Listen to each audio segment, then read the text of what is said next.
مساء الخير، يسعد مساكم. بما انه اليوم خميس والاهل كلهم مجتمعين فحبينا نسوي عصرونية. سوينا هنا خبز عروق وقدمنا ويا الشاي، وحبيت انزل لكم واصور لكم الوصفة. طبعا خبز العروق سويناه بطريقتنا، انصحكم تعتمدون هاي الطريقة. نبدي المكونات مالتنا. خلينا ملعقة خميرة، وعندنا كوب مي، 3 ملاعق لبن، وعندي ربع كوب زيت.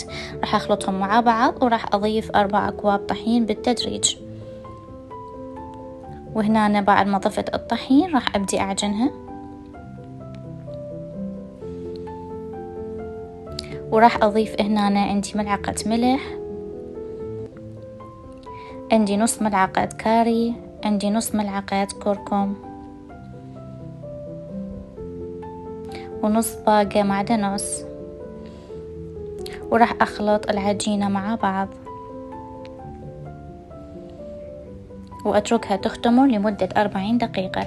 بما تختمر العجينة راح أحضر الحشوة مالتنا اللي هي عجينة الكباب.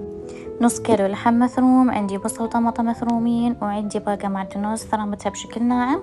ضفت نص ملعقة طعام ملح، وربع ملعقة كوب كركم، كاري، فلفل أسود. وهنا أنا راح أبدي أخلطهم مع بعض. هنا أنا راح أضيف طحين، عندي نص كوب، أضيفه بالتدريج لحتى تتماسك العجينة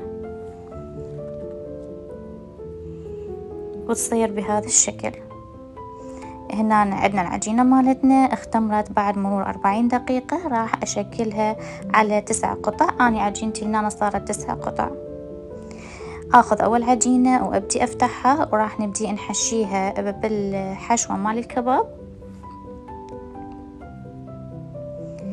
بهذا الشكل. وهنا أنا راح أخليها على صينية بها ورق زبدة، وأبدي أفتحها بإيدي بهذا الشكل اللي أمامكم.